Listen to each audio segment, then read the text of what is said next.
안녕하세요. 반갑습니다. 비트코인 뉴스팡입니다. JP모건 비트코인 생산 원가보다 낮아져 기관 매수 기대라는 기사 먼저 전해드리도록 하겠습니다. 도움이 되신다면 좋아요, 구독, 댓글, 알림 설정하셔서 최대한 빠르게 정보 받아보시길 바라겠습니다. 자, JP모건에서 이 생산 원가, 비트코인의 생산 원가에 대해서 이야기를 하는데요. 지금 생산 원가보다 더 낮아졌다, 가격이 이렇게 이야기를 하고 있습니다. 그래서 올해 가상자산 급락세에도 올해 남은 기간 강세장이 찾아올 것이다라는 낙관론을 지금 JP모건에서 피고 있는데, 지금 올해 가상자산 시장에 대해 긍정적인 입장을 유지한다라고 하고 있습니다. 디지털 자산으로의 자금 유입이 늘어날 것이며 개인보다는 기관 투자자들이 주도할 것이다라고 전망을 하고 있습니다.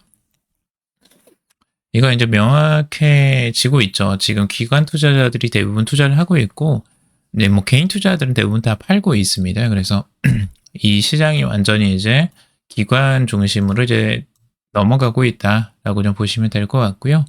JP모건은 현재 비트코인 가격이 이 생산 원가를 밑들고 있다라는 점을 강력한 매수 신호로 이야기를 하고 있습니다.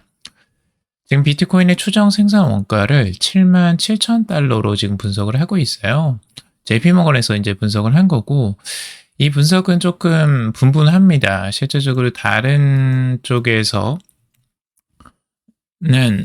주경 대표 같은 경우는 이제 그 67,000에서 68,000달러 선 정도를 지금 이야기를 하더라고요.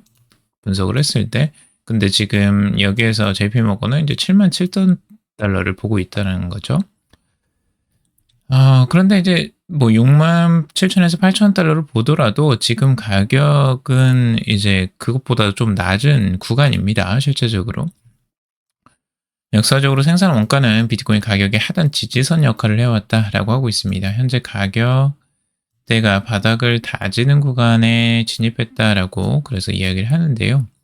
다만 가격이 원가 아래로 이 장기만 머물 경우에 한계 채굴자들이 이탈하여서 원가 자체가 낮아질 위험도 있다라고 덧붙이고 있습니다. 이게 이제 왜 그러냐면 채굴 이제 경쟁 때문에 그래요. 해시레이트가 이제 줄어드는 현상으로 가게 되거든요. 그러니까 채굴 경쟁이 줄어들게 되면 채굴 원가도 이제 낮아질 가능성들이 있어요. 그래서 이런 부분들 그래야지만 유지가 되기 때문에 이 비트코인이 그렇게 이제 설계를 해놓은 거죠. 그래서 원가 자체는 더 낮아질 가능성들도 충분히 있습니다. 채굴자들이 채굴을 더 안 하게 되면요. 그래서 이런 부분들은 뭐 참고적으로만 보시길 바라고, 그래서 추가적으로 더 낮아질 가능성들도 있다라고 보시면 될 것 같습니다. 지난해 10월 이후 금 가격은 급등하면서 변동성이 커진 반면에 비트코인은 조정을 받았다라고 하고 있습니다. 장기적인 관점에서 비트코인이 금 대비 저평가되어 있어 투자 매력도가 높아졌다라고 이야기를 하고 있죠. 뭐 저평가 구간은 맞는데 그렇다고 해서 이제 바로 반등을 해주는 건 아닐 수 있다라는 것도 염두에 두시라고 제가 여러 번 말씀드리고 있죠. 바닥을 확인하고 들어가셔도 늦지 않다. 자, 비트코인 반토막 났는데 억만장자 채굴랑 저가 매수 기회라는 기사입니다. 여기서도 이제 채굴자들이 실제적으로 꽤 오래된 사업자들이 많아요. 예전부터 채굴을 해왔던 사업자들인데, 그중에 이제 지금 여기에서 언급하는 사람은 이 비트퓨리의 이제 바빌로프 창업주 겸 이제 회장이 가상화폐 급락에 대해 다시 매수할 기회다라고 밝히고 있습니다. 우리에게 비트코인 하락은 포트폴리오를 재조정하고 낮은 가격에서 일정 물량의 비트코인을 매수할 기회다라고 언급을 하고 있어요. 이 라트비아 출신 이 바빌로프는 15년 전 가상자산 시장에 뛰어든 초기 개척자입니다. 네, 어마어마하죠. 15년 전이면 완전 초창기예요.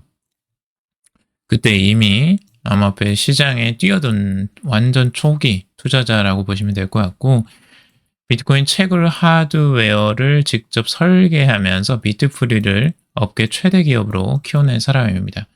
최근 사업 방향을 이제 AI 데이터 센터로 전환하면서 코인 혹한기를 정면 돌파하고 있다라고 이야기를 하는데, 이 사람이 해주는 조언이 꽤 괜찮아요. 이게 지금 이제 우리는 비트코인과 그 성장 가능성을 믿고 자산의 일부를 비트코인으로 보유하고 있지만 비트코인은 우리 투자 포트폴리오의 한 구성 요소일 뿐이다 라고 이야기를 하고 있어요. 비트코인의 초기 투자자가 이렇게 이야기를 하고 있어요. 비트퓨리는 오래전부터 AI와 다른 분야로 다가가왔다라고 이야기를 하고 있죠. 그러니까 사업을 오로지 비트코인 채굴에만 의존하지 않고 지금 AI 데이터 센터 쪽으로도 지금 분산을 시킨 거예요. 굉장히 현명한 방법이죠. 왜냐하면 비트코인이 이렇게 하락할 때에는 손실이나 적자가 발생할 가능성이 높거든요. 근데 이제 이걸 해지하기 위한 용도로 AI 데이터 센터로 이제 투자를 분산하고 있는 겁니다. 대부분의 지금 채굴 회사들이 그렇게 나아가고 있어요. 그래서 위험을 분산하는 것들, 투자 분산을 하는 것들이 굉장히 중요하다라고 말씀을 드렸죠. 그래서 포트폴리오를 나눠서 가져가셔라 라고 말씀을 드렸고, 포트폴리오를 나눈다는 게 단순히 지금 이 코인 시장에서 여러 개의 코인을 들고 간다라는 게 절대 아니라고 말씀을 드렸죠. 코인 시장이 하락할 때에는 전체적으로 모두 하락을 하게 됩니다. 그래서 뭐 비트코인이든 알트코인이든 상관없이 모두 다 하락을 하기 때문에 이건 해지가 되지 않아요. 그렇기 때문에 자산을 완전히 다른 자산들을 투자를 하는 거죠. 여기서 AI 데이터 센터로 지금 투자를 하는 것처럼 우리들도 이제 자산의 분배가 필요해요. 그래서 비트코인만 들고 가는 게 아니고 다른 뭐 주식이나 아니면은 채권 아니면 뭐 부동산 자금 여력이 있으면 뭐 이런 식으로 좀 분산을 해놓는 거죠.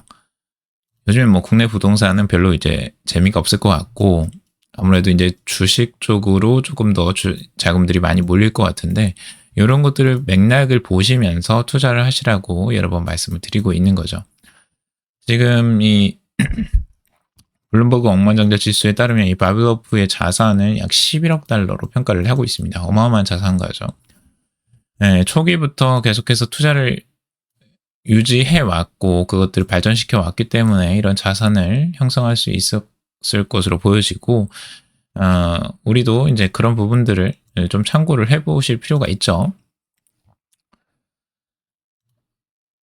그리고 닷컴 버블과 정반대 캐시우드 비트코인이 대안이다 라고 이야기를 하고 있습니다. 캐시우드는 역시 계속해서 비트코인의 긍정적인 말을 쏟아내고 있는데요. 이 비트코인은 인플레이션뿐 아니라 혁신 기술이 초래할 디플레이션에도 대비할 수 있는 자산이다 라고 하고 있습니다. 그는 AI와 로봇 기술이 생산비를 급감시키면서 디플레이션 혼돈을 불러올 것을 경고를 하고 있습니다.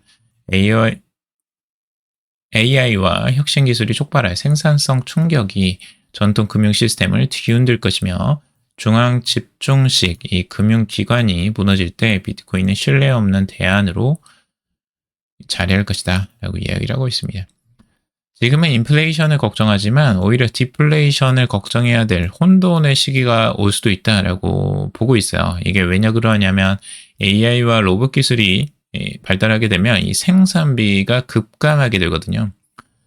지금은 이제 노동에 대한 비용들이 이제 계속해서 들고 있잖아요. 하지만 이제 로봇이 그거 위치를 대체할 것이고 그렇기 때문에 생산비가 계속해서 급격하게 줄어드는 현상을 가져오게 됩니다.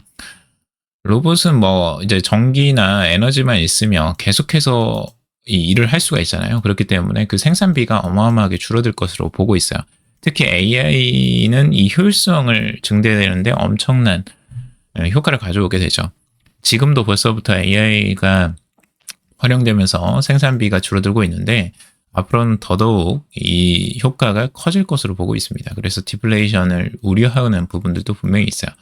전통 금융 시스템 자체가 굉장히 흔들리거나 위험할 수 있다라고 보고 있는 거고 그 대안이 이제 비트코인이다라고 그래서 이야기를 하고 있는 겁니다. 그래서 이 인플레이션과 디플레이션 모두에 대한 해치 수단이 결국에는 비트코인이 될 것이다 라고 이야기를 하는 거죠. 전통 금융기관의 이 구조적 취약성. 하지만 비트코인은 탈중앙화된 네트워크와 고정된 공급량을 대안으로 제시하고 있죠.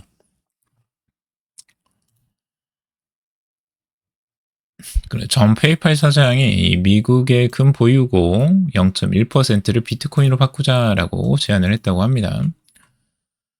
전직 페이팔 사장이 이 국가 금 보유고의 일부를 비트코인으로 전환해 미래 경제 주권을 확보해야 한다라고 파격적인 제안을 내놓았습니다. 페이팔 전 사장이자 이 라이트 스파크의 최고 경영자 이 데이비드 마커스가 미국 정부가 보유한 금 비축량의 아주 작은 부분을 비트코인으로 전환해야 한다라고 주장을 하고 있습니다. 새로운 가치 저장 수단으로 이 미국이 이제 디지털 시대에 이걸 비트코인을 수용해야 한다라는 이야기를 하고 있는 거고요. 전 페이팔 사장이에요. 그래도 영향력이 꽤 있는 인물인데 이런 전략을 이야기함으로써 한 번에 또 큰 파장을 불러올 것으로 보여집니다. 자, 비트코인을 비축하는 것들에 대한 의견들이 계속해서 나오고 있어요. 미국이 지금 보유한 금의 0.1%만 비트코인으로 옮기더라도 이 디지털 자산 시장에 엄청난 신뢰의 신호를 보낼 것이다 라고 하는 거죠. 전체적인 뭐 자산에서 0.1%, 금의 0.1%면 좀 비중이 작아 보일 수는 있지만 이게 이제 신뢰의 신호가 되고 전체적인 시장을 이끌어가는데 굉장히 큰 역할을 할 것으로 보여집니다. 비트코인이 안정적인 투자 대상이 될 수 있다. 국가가 비축한다라는 그 의미가 굉장히 커지는 거죠. 그래서 이것들이 지금 이루어져야 된다라고 지금 페이팔 전 사장은 이야기를 하는 거죠.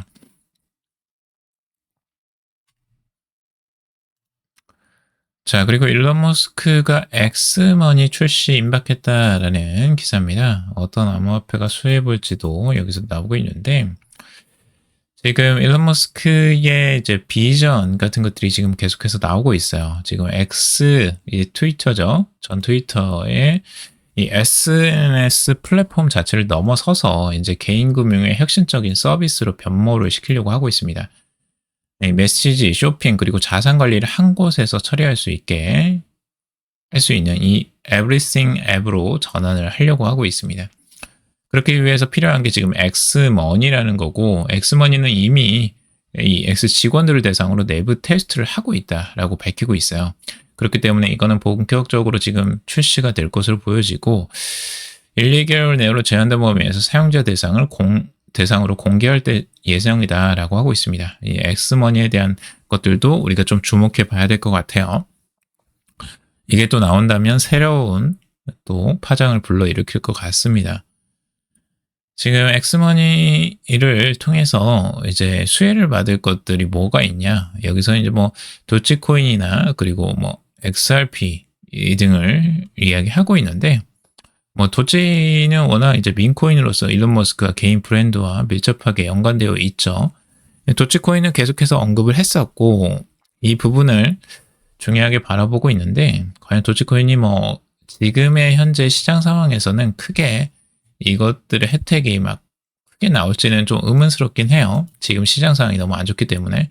그래서 시장이 지금 좋을 때면은 뭐 큰 호재로 작용을 할 수 있겠지만 지금은 좀 그 흐름이 제한적이지 않을까라고 좀 예상이 되고 뭐 XRP하고도 연관성을 보고 있는데 이 크로스 리버뱅크와 관련성이 있기 때문으로 보고 있습니다.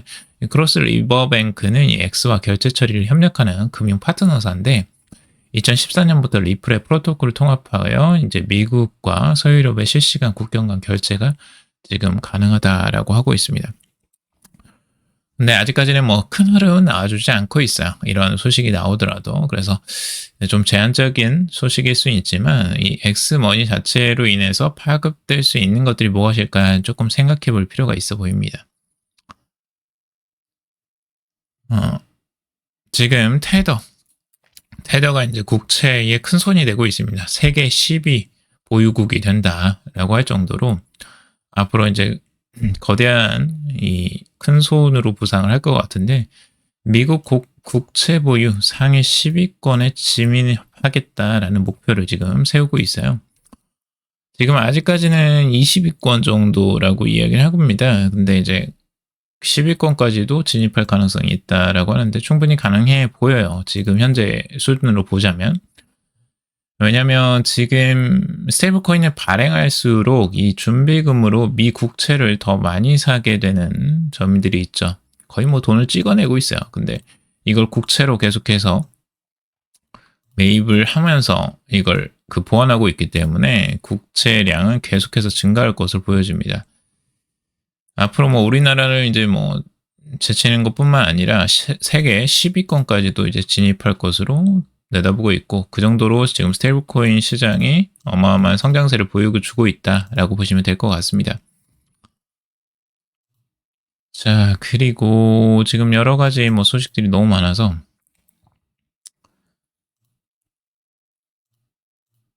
핀테크 시장 한번 보도록 하겠습니다.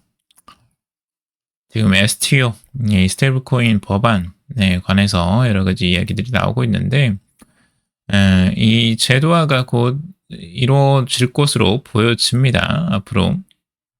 그래서 설 전에는 이게 통과가 돼야 된다라고 이야기는 나왔지만 그게 조금 늦춰지는 것 같긴 해요. 입법이 조금 늦춰진 것 같지만 1분기 안에는 아마 통과가 되지 않을까라고 예상이 되고요. 그런 부분들이 지금 주가에도 계속해서 영향을 미치고 있습니다. 그래서 카카오페이도 지금 바닥에서 잘 지켜주고 있고, 헥토 파이낸셜 같은 경우도 지금 올라왔다가 지금 조정세가 살짝 나오고는 있지만 잘 지켜주고 있습니다, 자리를. 그리고 헥토 이노베이션도 지금 급등 나오고 조정 나왔다가 오히려 반등이 지금 다시 나오고 있죠. 좋은 흐름들. 기관들이 계속해서 들어오고 있고, 지금 헥토 파이낸셜은 외국인이 어제 들어왔고요.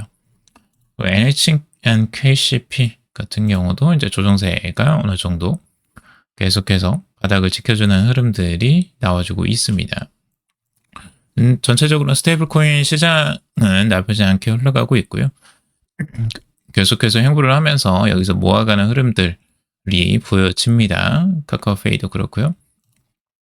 이런 흐름들 나쁘지 않습니다. 네, 시청 이제 계속해서 모아가면서 이 시장이 빵 하고 터지는 그 순간 어느 정도 수익 실현을 하시면 좋은 수익이 되지 않을까라고 기대를 해보고 있고요. 지금은 뭐 헥토 파이낸셜이나 헥토 이노베이션이 가장 좀 강한 흐름들을 보여주는 종목들입니다. 그래서 눈여겨보시며 한번 분석을 해보시길 바라고요. 지금 뭐 시티그룹 같은 경우는 이제 솔라나, 이 자산 토큰화를 계속해서 가속화하는데 솔라나를 선택했다라고 하고 있어요. 시티그룹과 솔라나의 또 합작이 이루어지는 것을 볼 수가 있고, 뭐 솔라나 네트워크의 성장세는 계속해서 이어질 것으로 보여집니다. 그래서 지금 뭐 가격이 떨어지는 것들과는 상반되게 이 펀더멘털은 계속해서 좋아지고 있어요. 이 솔라나도 그렇고 이더리움도 그렇고, 이더리움도 지금 스테이블 코인이나 STO가 계속해서 될수록 확장세가 이어갈 것으로 보여지고, 지금 솔라나도 이 시티그룹과의 합작으로 인해서 계속해서 네트워크가 커져갈 것으로 보여집니다. 그렇다고 해서 뭐 지금 당장 가격이 올라간다라는 건 아니에요.